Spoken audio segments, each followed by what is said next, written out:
So the cheating scandal that won't go away, but should it go away? Is it our duty to keep it in the forefront so that the Astros constantly have to keep hearing about it? Jason Fitz, he's the host of First Take, Your Take on ESPN Radio. We'll get into a lot with him, including the NBA All-Star Weekend. Drew Brees is back, the NBA second half, XFL Weekend. But we'll start with that, Jay. Is it our duty in the media and on the radio with the platform to keep asking all players, every player that we come across, whether or not they care about cheating, to make it stay? Or do the Astros hope that, yes, we are in fact tired of it and that it will eventually go away and it'll go back to boring baseball?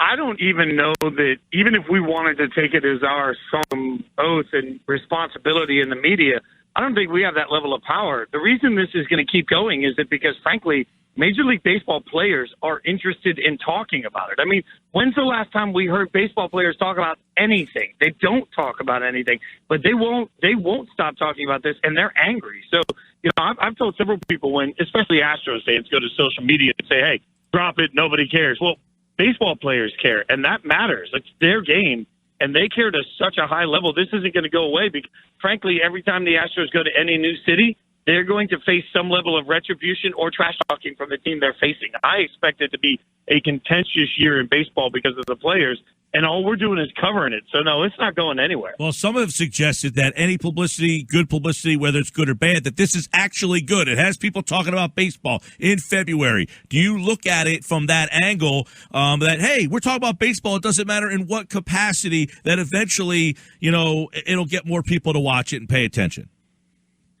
So there's two answers to that, short-term, long-term. Short-term, yeah, I do believe it's good for baseball because the ratings will be up. Long-term, is anybody going to keep watching the game? Because is suddenly somebody going to watch it and think, you know what, baseball is a lot more watchable than I thought it was. Now I'm really into this. I don't see that. So, I don't think that they're positioned to take these short-term viewers that are essentially hate watching baseball and turn it into long-term love watching. So short-term boost, long-term, not at all, because all it does is create yet another generation that will be defined by cheating.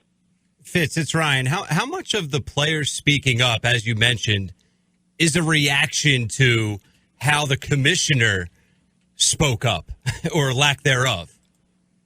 I mean, so much of it. I think you look at the two people that have been in positions of power that have spoken, and that's Jim Crane and Rob Manfred, and I don't think the two of them collectively could have screwed this thing up any worse than they did. And that's, it's already bad when you're talking about players saying the wrong thing. When you're talking about the Astros and Rob Manfred specifically, they have had plenty of time to pick and choose their words and their message and for them to screw it up. And Rob Manfred's come out and just, to say piece of metal, and as much as he's come out and apologized for calling the World Series trophy a piece of metal, that's just an absolute undersell of what they fight for all year long. And frankly, I think the dumbest thing that Rob Manfred has done here, and that's saying something because he's been really awful at all of this, is the implication that he had to offer immunity to get this information on the record. I agree that he had to offer reduced sentences. That makes sense. But we're not talking about total immunity. I still look at it and say, fight with the union aside. Put that all aside. If Rob Manfred had gone into Major League Baseball, gone into the Astros and said, there are two choices here. I discover you were cheating and get any evidence on it, in which case you'll never play baseball again. I don't care. Not until I die.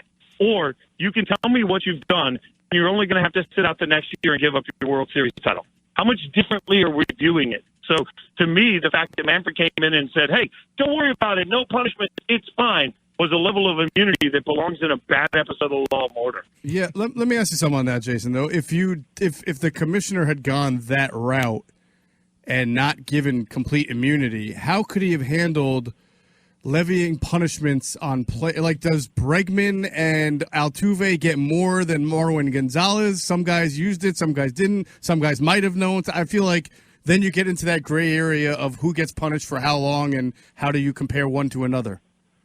So when I was a kid, you asked for stories of my childhood. We're going to have a therapy moment here. I can't wait for this. Kid, my mom had a record player. So I'm 42, 43. I never remember. My mom had a record player and had a really expensive needle. Back a year of my age, those record player needles were really expensive. And my brother used it, and he broke the needle.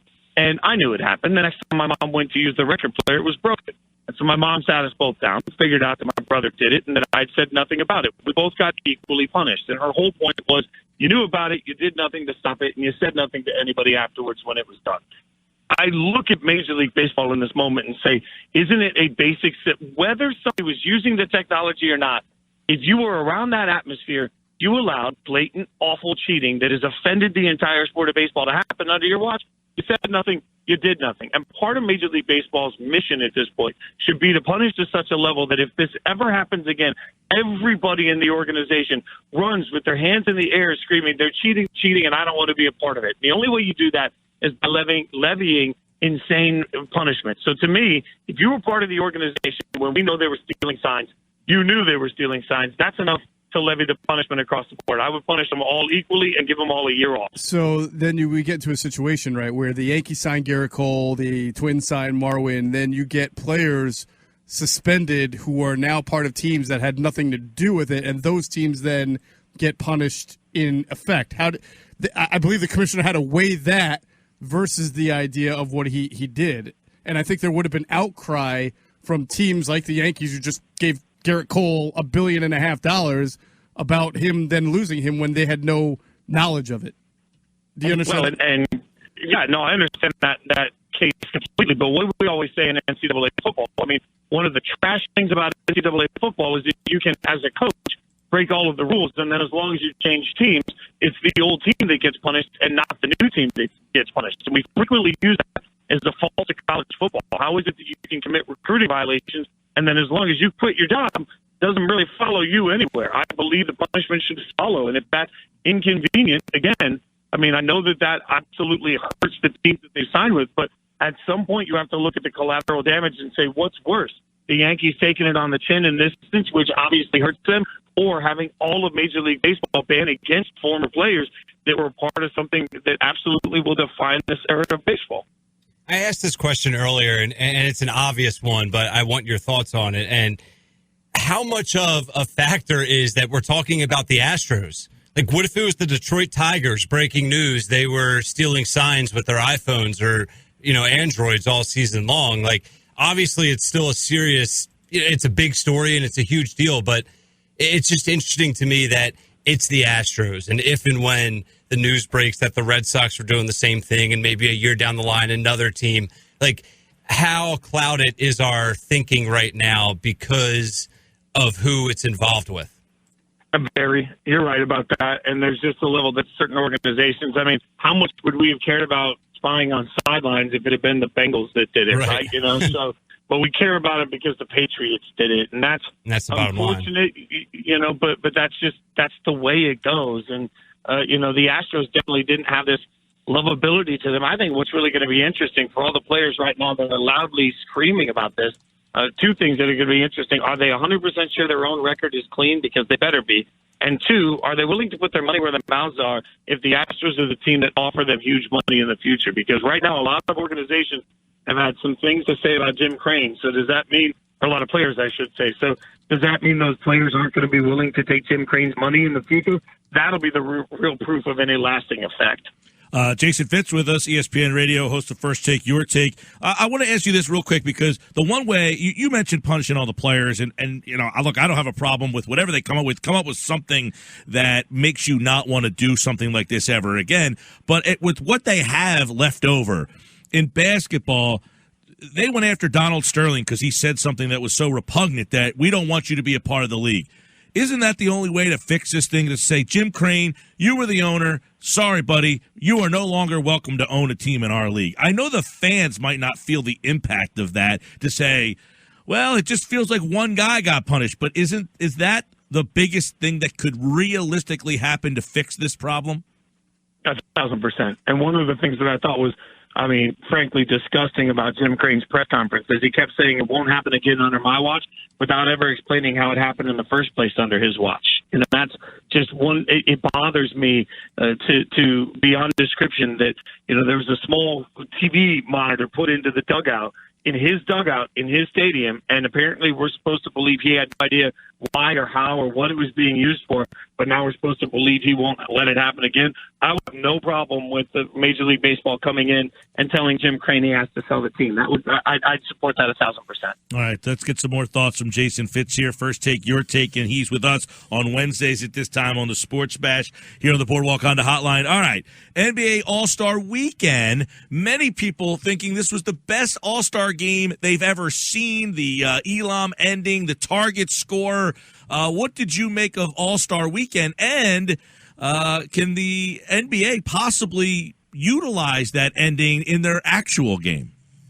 I don't think it would come down to the actual game, but I think the weekend was a success. I mean, when's the last time that we were still talking about an All-Star game or Pro Bowl or any of those days afterwards? And I've said for a long time, I think the NHL probably has the best product as an All-Star weekend. And if you look at the engagement ratings, more NHL fans watch NHL All-Star Weekend comparative to the actual fan base than any other fan base year in and year out. The NBA really put on that level of show to me, and it went across the board. I mean, it's a reminder that when the NBA plays with some level of caring, it matters. Also, I think the most under-talked about part about the scoring system that really worked is they reset it every quarter. We weren't being forced to realize that they were playing no defense for the first three quarters. I mean, the game ended with 157 points, but we're like, oh, look at the defense. So I think that really helped in the final product of it. But I thought it was a huge win. Forget about us talking about the game. How about us talking about Saturday night from the All-Star Weekend? That dunk contest was as good as I've seen. I don't know what you thought about it, but that was amazing. It was like triple overtime, I guess, the triple overtime version of a dunk contest. No, I loved everything about it, but the problem is we had the wrong winner, no discredit, and now what you got is John Morant coming out and tweeting, nah, he's good, he's not going to do it. Like, there is this weird level, but I don't know, maybe that's okay. Like, professional dunking has become such a thing, and you can see viral videos all the time of people that are doing it. Maybe we should be more focused on making stars out of people that can win the slam dunk contest, because what we had, I thought Saturday night was one of the best we've seen in years. Yeah. And if we weren't afraid to say it because of our love of the legends of the NBA, I think it was one of the best ever. Is there a chance that they reshift the scorers table? Not that that's a hot topic, but just curious, maybe because it did generate so much buzz, and there are players talking about it in a legit manner that they say, all right, you know what, superheroes, why don't you stay on the front row there and let a legit system go into place? Yeah, I think they should have a legit system, and that's the other thing I thought was weak about it. If you're asked to judge a contest, judge it, and sometimes that stinks. You know, if you're asked to be a celebrity judge on something and you're forced to make tough decisions, you feel bad when you do it, but that's what you're there for. So I thought it was soft for the judges to try and bring it to come out differently, and they've sort of run from it since then, and it's funny in some levels. But on the other hand, come on. I mean, I want the best dunkers judging the best dunkers, and as much as I love Common, that's not one of my. I mean, I'm not thinking Common should be out there judging dunks. That's just my 2 cents. I wouldn't know how to judge a 48 from a 50 on the dunk contest. It's really hard. Yeah. But get the right guys in there that can. You get a 10. You get a 10. Yeah, that is not the easy job there. Jason Fitz with us. First Take, Your Take, ESPN Radio. You asked, in honor of NBA All-Star Weekend, who's the best point guard in the NBA right now? And I'm interested to get your take on the Sixers point guard, Ben Simmons, and where he kind of slides in on that list. Two-time All-Star. He had a very good game. He played 29 minutes in the game, yet I don't know that his name comes up when we talk point guards in today's game. It doesn't, because he can't shoot, right? And that's what everybody wants to be obsessed about. Now, I joked about it at the time on the air that we turn all around. All around has become such a negative term. It's like whenever you say, hey, well, what about all-around play? That means you're sort of making up for deficiency. I would say that we should spend more time talking about Ben Simmons and what he's capable of doing as an all-around player. But right now, we're all so obsessed, and rightfully so, with the way that Damian Lillard has taken over games. I mean, the game has just absolutely been insane. So it's easy to look at it. Plus, I think unfairly, Ben Simmons gets lumped into the perception of underperforming, because I'll go back to 2 years ago when we became 76ers obsessed. And once we became 76ers obsessed with how much they overachieved who they were at the time, it's been impossible to judge them through the right prism ever since. So I think, unfortunately, the brand of the 76ers, at that sense, the way we're viewing them sort of hurts hurts the way they view Simmons. That's unfortunate to where he is. Okay, so right before the All-Star break, it was right after we had spoken to you last time. You know, they end up with this win against the Clippers, and all of a sudden, you know, all the bad vibes felt like good, and then they had All-Star weekend. You had all this, well, I don't know that Simmons and Embiid get along, and then they're at the All-Star game, and they seem like they're having fun. Now, all of a sudden, by the way, Al Horford has just come out and said he has been informed that he believes he will come off the bench the rest of the way. So it sounds like there's some normalcy here all of a sudden in Philly. So I'll ask you, as a guy who does stuff nationally, when the Sixers are kind of down, are they a fun team to kind of pile on, like there are so many angles with this team, let's have some fun with it? Or do we think there's some legitimacy behind their problems? No, I think they're just fun to pile on. Look, they become sort of a soap opera, right? Like, that's what happens when they have big personalities. The biggest thing to realize is that I genuinely believe that whenever the 76ers play poorly, everybody piles on. The minute they come together just 3 good games in a row, everybody suddenly says, oh, can the Sixers win the East? And it's because we are personality obsessed with Joel Embiid. And that's cool. I love that part of it. But I also look at it and say, hey, let's look at the entirety of what the 76ers are. Like right now, the 76ers are a very talented basketball team that has not lived up to where we think that talent level should be. They need to normalize so that they can be as good as they can be, because when they are their best, they match up well against the Bucks, and I think they give the Bucks the biggest threat in the East. We just have to see that actually happen to want to buy into it and believe it. And that's what we're all sitting here waiting for the 76ers to put it there, because frankly, they're more fun to cover when they're great, and we can talk about how great their personalities are. How much of this is also what they did to get here that kind of puts them on somewhat of a national scale of this whole process? They had the name behind it, and that really many people in this area believe the NBA stepped in to try to stop it, and the league has taken measures to try to other teams to stop it. So how much does that add to the allure of piling on them? Well, that's huge. And look, again, I'll go back to when they overachieved in the playoffs a few years ago. It became how many times was everybody saying, trust the process, has finally worked, and look at it, and oh my God. And I feel like we just sort of went into it, like we fell in love too fast. And so now you look at it, it's like it was so bad, and then it was so good, and a little bit of Goldilocks. You're like, maybe it's somewhere in the middle. But the other side of it is, they have 2 epic superstars. And I mean, that is supposed to be what you're building. We said this was going to be the year of the dynamic duo in the NBA. So when you have a dynamic duo as good as theirs is, believe me, everybody's ready to just jump up and down and suddenly champion things. They have to play like they either play like they like each other or play like they hate each other and win in the process, and we'll find a way to turn it into something to talk about. With the NBA All-Star break now coming to an end, they gear back up tomorrow night. Fitz, what's an underrated storyline, or maybe not underrated, just a storyline that you're keeping an eye on, that you're looking forward to see how it unfolds the rest of the way? I think the lack of health and continuity for the Clippers. We've bought in on Kawhi, and I love it. It's fine. But Paul George hasn't been healthy. And I keep reminding everybody, this is not the halfway point of the NBA season. We're closer to the 2/3 point of the NBA season, which means we are now down to the marathon sprint. And I'm genuinely concerned that Paul George isn't going to get enough healthy time with this team while they're in load management and everything else we keep hearing about to get any sense of real rhythm with the Clippers going into the playoffs. And that, to me, no matter how deep they are, no matter how great their defense is, I think the Clippers are going to be beatable if they can't actually figure out how to get some things done on the court together. So I think it was Doris Burke that said the other day, if you look at crunch time, under 5 minutes left in 5-point games, the stars of the Clippers have played a total of 18 minutes together in that situation this year. That is not, to me, something that we can bank on in the playoffs. So I think we're overhyping the Clippers right now, as talented as they are, until we actually see them on the court together. That's the biggest story to me. Other than that, the league has got to wake up and start paying attention to Ja Morant. I'll continue to say it till I'm blue in the face. Memphis was the over-under on Memphis per win total coming into the season was 28. They hit that before the All-Star break. So that is Ja Morant, who is speeding up the entire turnaround of the Memphis Grizzlies just by how electric he's playing.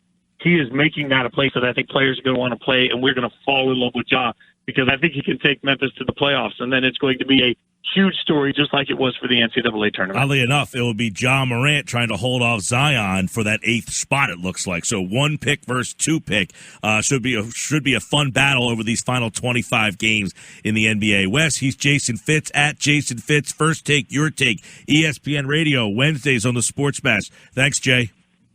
Appreciate y'all. Have a great week.